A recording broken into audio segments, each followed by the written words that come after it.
అప్పుల బాధలు వెంటాడుతున్నాయా? అయితే 6 జేవిఆర్ వారి జాతిరత్నాలు ధరించండి. హాయ్ వెల్కమ్ టు మనం టీవీ. నేను మీ మనోజ్.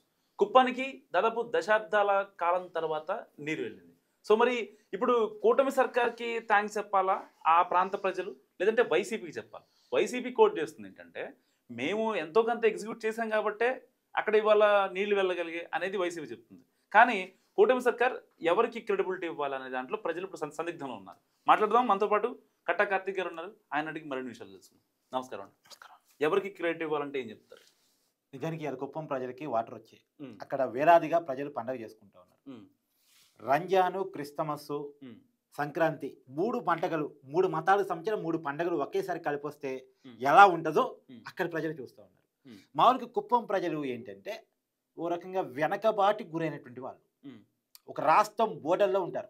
అక్కడ ప్రజలు వ్యవసాయం గిట్టుబాటు కాక, అంటే నీరు లేక బయట రాష్ట్రాల్లో కూలీలుగా పోతారు. భూములు ఉంటే వాళ్ళకి ఎకరాల భూములు ఉన్నా సరే అక్కడ భూమి నిరుపయోగంగా ఉంటుంది. పంటకి పనికి రాదు. బోర్ల మీద ఆధారపడేది, వర్షం మీద ఆధారపడేది.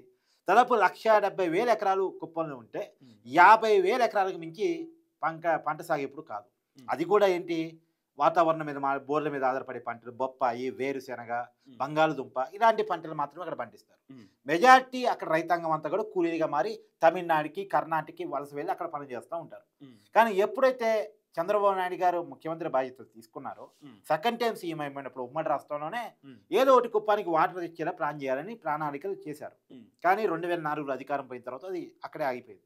తర్వాత 2014లో విభజిత ఆంధ్రప్రదేశ్లో 3సారి ముఖ్యమంత్రి అయ్యారు.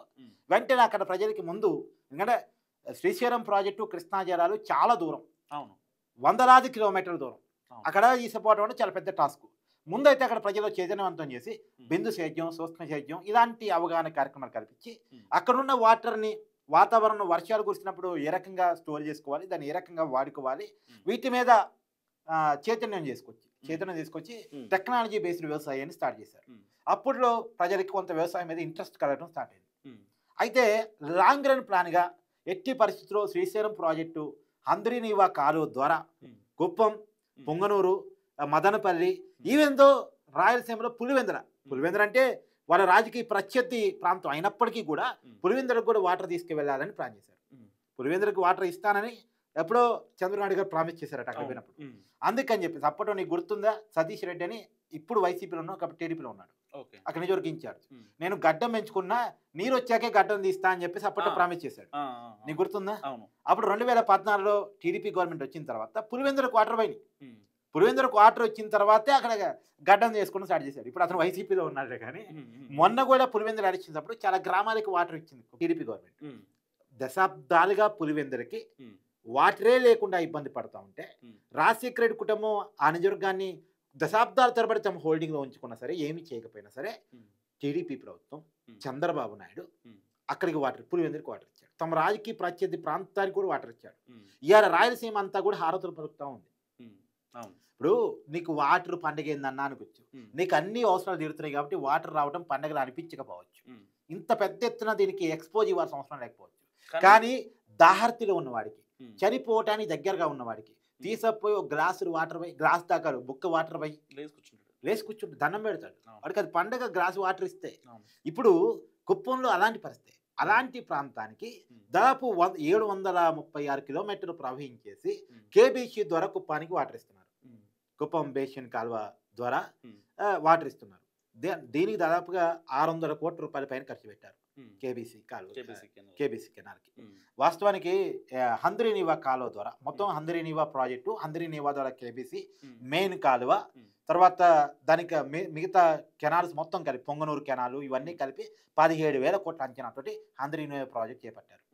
హంద్రీనీవా ద్వారా ఇవాళ మొత్తం ఆ ఉమ్మడి చిత్తూరు జిల్లాలో దాదాపు చాలా కాన్స్టిట్యున్సీలకి, గతంలో చంద్రబాబు నాయుడు గారు డైలాగ్ కూడా ఇప్పుడు సోషల్ మీడియా వైరల్ అవుతుంది. అక్కడ ఎమ్మెల్యేలను చూపిస్తూ మదనపల్లికి వాటర్ ఇస్తా, పొంగనూరుకు వాటర్ ఇస్తా, తర్వాత పలమనేరుకు వాటర్ ఇచ్చేస్తా, పులివెందులకు కూడా వాటర్ ఇచ్చేస్తా అని ఆయన చెప్తున్న మాటలు ఇప్పుడు వైరల్ అవుతా ఉన్నాయి. ఆ రోజు చెప్పినటువంటి మాటని నిలబెట్టుకొని చూపించాడు ఆయన. నిజానికి ఆయన జన్మ ధన్యమైందని చెప్పుకోవాలి. కుప్పం ప్రజలు మనకు వాటర్ వస్తాయని వాళ్ళు ఊహించుండ్రు.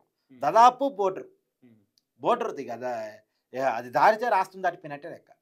అటవీ ప్రాంతంలో ఏదో అనాగరికులుగా ఒక రకంగా అభివృద్ధికి నోచుకొని వాళ్ళకి అక్కడ ఉంటే ఉమ్, చంద్రబాబు నాయుడు గారు ఎప్పుడైతే ఆ నియోజకవర్గాన్ని దత్తత తీసుకున్నారో 1980 దశకంలో ఆయన ఎప్పుడైతే ఎమ్మెల్యేగా అక్కడ పోటీ చేయడం స్టార్ట్ చేశారు, తన కంచుకోటగా మార్చుకున్నారో అక్కడ క్రమంగా వాళ్ళని ఎడ్యుకేషన్లోకి తీసుకురావడం స్టార్ట్ చేశారు. అక్కడ రోడ్లు వేస్తారు, అక్కడ ఎడ్యుకేషన్ ఇన్స్టిట్యూషన్స్ పెట్టారు, ఉమ్, అక్కడ ప్రజల్లో కొంత డెవలప్మెంట్ అంటే ఏందో చూపించడం స్టార్ట్ చేశారు. అవును. ఎక్కడో ఒక మారుమూల ప్రాంతాన్ని డెవలప్మెంట్కి ఒక చిరునామాగా మార్చారు. ఉమ్, ఇవాళ వాటర్ ఇవ్వటం ద్వారా అక్కడ వ్యవసాయానికి కూడా ఒక అభయస్తం ఇచ్చారు.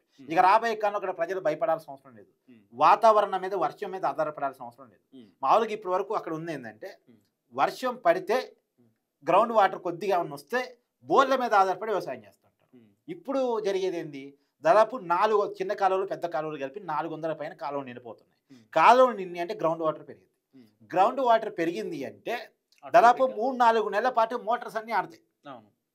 మోటార్ వ్యవసాయం నడుస్తుంది.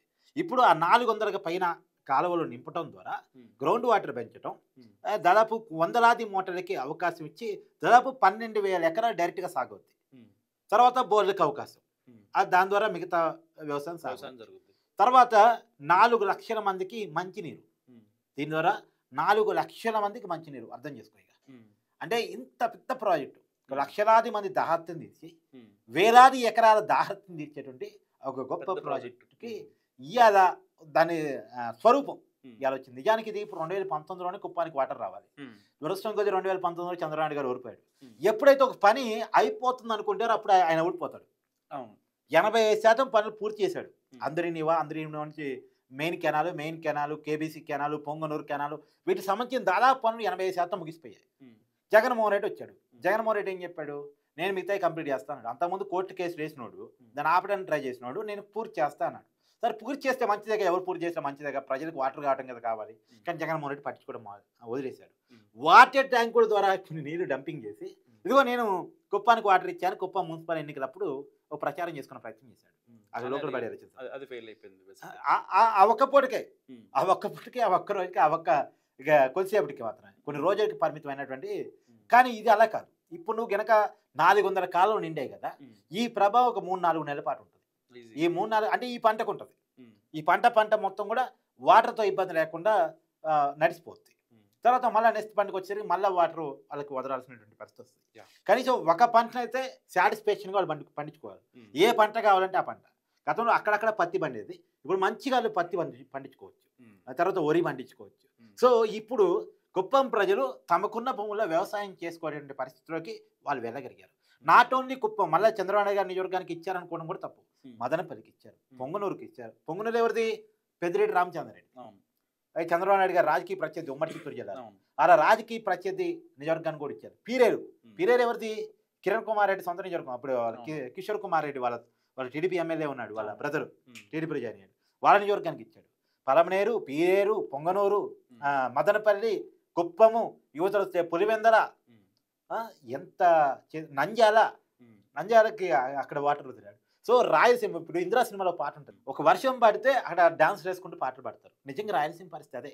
ఉమ్, సినిమాల్లో కూడా ఉన్న దాన్ని కొద్దిగా మసాలా వేసి సినిమాగా చూపించారు అంతే. అవును. అక్కడ ఉన్న పరిస్థితి అదే. అలాంటి ప్రజల దహార్తిని తీర్చినటువంటి చంద్రబాబు నాయుడు జీవితంలో ధన్యుడు. ఇంకా ఉమ్, అదే జీవితంలో గొప్ప టాస్క్. ఇక ఈ కుప్పం ప్రజలు బతుకున్నన్నాళ్ళు, కుప్పం అనే నియోజకవర్గం ఉన్నన్నాళ్ళు, అక్కడ మనిషి అనేవాడు తిరిగినంతకాలం మనకి చంద్రబాబు నాయుడు వాటర్కి సోర్స్ చూపించాడు, ఇవాళ మనకు వాటర్ వస్తున్నాయి అని జీవితాంతం గుర్తుపెట్టుకుంటారు ఇక. యా. సో ఇది కార్తీక్ గారి అనాలిసిస్. నెర్రెలు పారిన నేలలో ఇప్పుడు నీళ్ళు వచ్చాయని చెప్తున్నారు. సో మీరేమనుకుంటున్నారో, క్రెడిట్ ఎవరికి ఇస్తారని మీరు అనుకుంటున్నారో కామెంట్ రూపంలో చెప్పండి. చూస్తూనే ఉండండి మనం టీవీ.